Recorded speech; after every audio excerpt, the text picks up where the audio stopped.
चलिए स्टार्ट करते हैं। देखिए कल जो हमने डिस्कस किया था, हमने पार्टनरशिप फर्म जो थी उसको डिस्कस किया था कि पार्टनरशिप हमारे पास बेसिकली होती क्या है।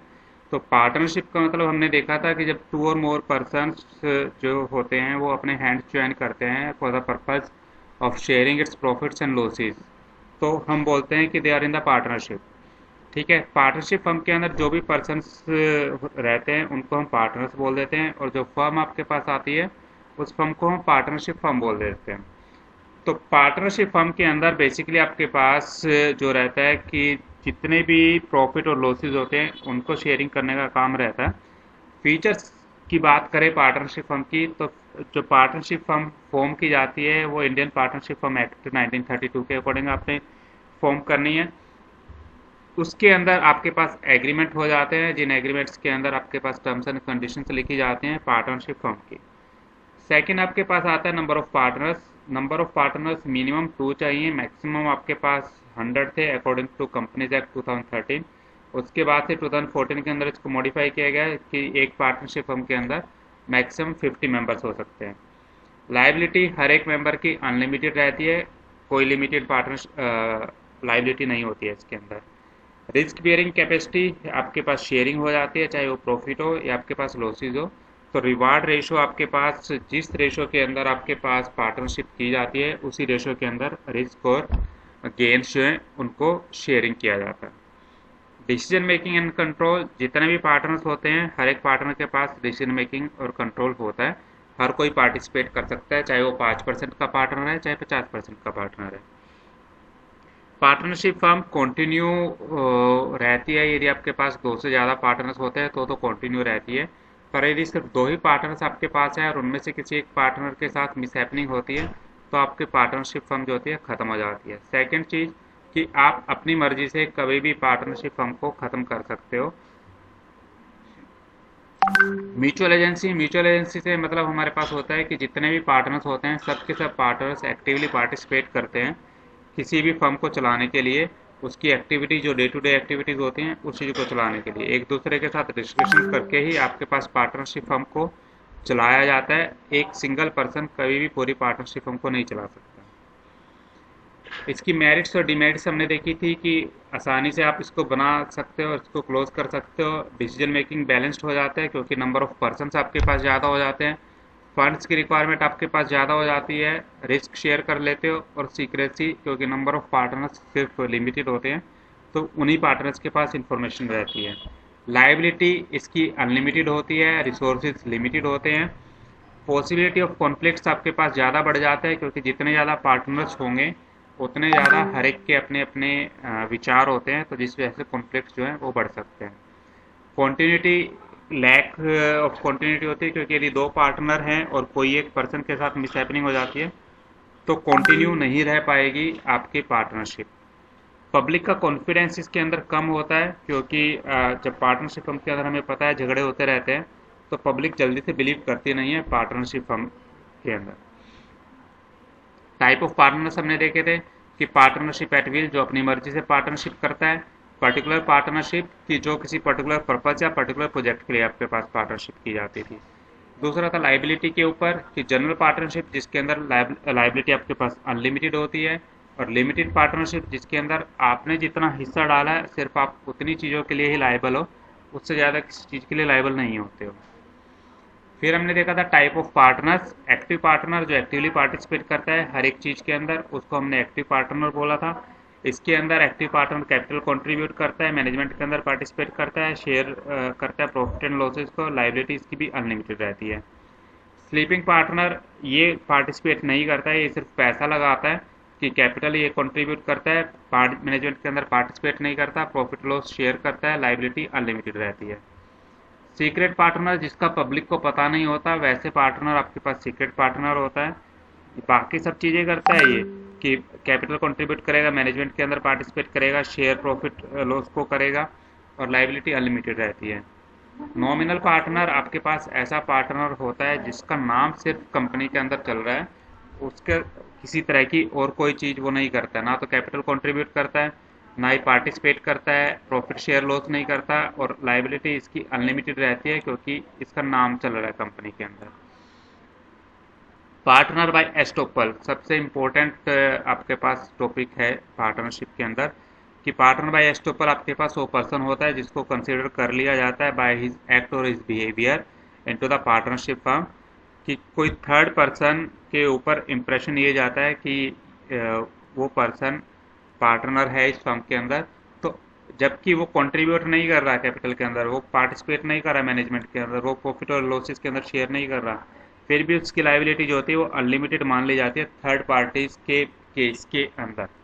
जैसे हमने कल एग्जांपल भी किया था कि यदि कोई बैंक के अंदर लोन करवाता है और मैं गारंटी दे देता हूँ, तो मैं एज ए पार्टनर जज कर लिया जाता हूँ उस पर्टिकुलर फर्म के अंदर। ठीक है, तो बैंक के जब तक डेब्ट्स क्लियर नहीं होंगे बैंक हमसे हमें छोड़ेगा नहीं। बैंक उस पर्सन को जिसने गारंटी दी थी उस पर्सन को एज ए पार्टनर ही मान करके चलेगा, और इन केस जो एक्चुअल पार्टनर्स थे वो पे नहीं करते हैं तो उस थर्ड पर्सन से वो ड्यूज जो होती है वो क्लियर करवाई जाती है। एक एग्जांपल इसने यहाँ पर दिया है पार्टनर बाय एस्टोपल का कि सपोज करो Abhishek is a friend of Naveen who is partner in a software firm, कि अभिषेक एक फ्रेंड है नवीन का सिंप्लेक्स सॉल्यूशन के अंदर। नवीन के रिक्वेस्ट पे अभिषेक क्या करता है, इसके बिजनेस मीटिंग्स जो होती हैं उनके अंदर आना स्टार्ट कर देता है और आप पार्टिसिपेट करता है नेगोशिएशन प्रोसेस के अंदर, या जो भी बिजनेस डीलिंग होती है उनके अंदर। तो जो अमित दूसरा पर्सन है जो सॉफ्टवेयर कंपनी के अंदर है, उसको यही लगता है कि जो अभिषेक है, अभिषेक भी नवीन के साथ पार्टनरशिप के अंदर ही काम कर रहा है, तो इस वजह से अभिषेक को एज ए पार्टनर ट्रीट किया जाता है उस सिंप्लेक्स सॉल्यूशन का। जब भी वो नेगोशिएशन के लिए जाता है, किसी भी चीज़ के लिए जाता है, तो एज ए पार्टनर ही उसको ट्रीट किया जाता है। तो यदि फ्यूचर के अंदर किसी भी तरह के डेब्ट आते हैं सिंप्लेक्स सॉल्यूशन के अंदर, तो अभिषेक को भी पार्टनर ट्रीट करके उससे पैसे वसूल किए जा सकते हैं। ठीक है, फिर हमारे पास एक चीज़ आती है कि क्या माइनर भी पार्टनर हो सकते हैं in partnership firm. Minor partner हो सकते हैं पर वो सिर्फ प्रॉफिट के लिए पार्टनर होते हैं, वो कभी भी लॉस के अंदर पार्टनरशिप नहीं होती है उनकी। किसी म्यूचुअल कंसेंट से किसी माइनर पार्टनर को आप लेकर के आ सकते हो इन द पार्टनरशिप फर्म, पर जब तक वो मेजोरिटी अटेन नहीं करता है, मेजोरिटी अटेन करने का मतलब कि 18 साल का नहीं हो जाता, तब तक वो सिर्फ प्रॉफिट के अंदर पार्टनर रहता है, लॉसेस के अंदर पार्टनर नहीं होता है। पहली चीज़, जब वो मेजोरिटी अटेन कर लेता है तो ये जब तक कि वो एक जनरल पब्लिक के अंदर ये नहीं बता देता कि मैं इस कंपनी के अंदर पार्टनर नहीं हूँ, तब तक उसको पार्टनर ही गिना जाएगा उस पर्टिकुलर टाइम पीरियड तक, जब तक वो एक नोटिस नहीं देता जनरल पब्लिक के अंदर कि मैं इस कंपनी से पार्टनरशिप छोड़ रहा हूँ। ठीक है, तो आपके पास किसी भी माइनर को जो होता है पार्टनरशिप में लिया जा सकता है, पर एक कंप्लीट पार्टनरशिप नहीं होती है, क्योंकि वो सिर्फ प्रॉफिट के अंदर पार्टनर होता है, लॉसेस के अंदर पार्टनर नहीं होता। ठीक है, तो म्यूचुअल कंसेंट के लिए बेनिफिट्स देने के लिए हम किसी भी माइनर पर्सन को एज ए पार्टनर ले सकते हैं सिर्फ प्रॉफिट करने के लिए। अब पार्टनरशिप फर्म को हमें रजिस्टर करना चाहिए या नहीं करना चाहिए, ये हमारे पास एक क्वेश्चन आता है। तो पार्टनरशिप फर्म को रजिस्टर करना चाहिए। जब रजिस्ट्रेशन करते हैं तो उसके लिए हमारे को फर्म का नाम, उसके जो भी पर्टिकुलर्स हैं, क्या काम करती है कंपनी, वो फर्म का रजिस्टर ऑफिस कहाँ पर है, वो चीज़ें, और कितने पार्टनर्स हैं, हर एक पार्टनर की डिटेल उसके अंदर रजिस्टर करवाई जाती है। ठीक है, अब रजिस्ट्रेशन नहीं करवाते हैं तो क्या नुकसान हो सकते हैं एक पार्टनरशिप फर्म के। देखिए, यदि आप किसी फर्म को रजिस्टर नहीं करवाते हो तो आप किसी भी फर्म के अगेंस्ट कोई भी केस जो है वो नहीं कर सकते। दूसरा, जो थर्ड पार्टीज़ हैं उनके अगेंस्ट केस नहीं कर सकते। जितने भी पार्टनर्स हैं उस कंपनी में, उन पार्टनर्स के अगेंस्ट केस नहीं किया जा सकता। तो यदि आप लोग चाहते हो कि उन पार्टनर्स के अगेंस्ट केस किया जाए, या किसी थर्ड पार्टी के अगेंस्ट केस किया जाए, या किसी फर्म के अगेंस्ट केस किया जाए, तो हमें अपनी पार्टनरशिप फर्म को रजिस्टर करवाना पड़ेगा।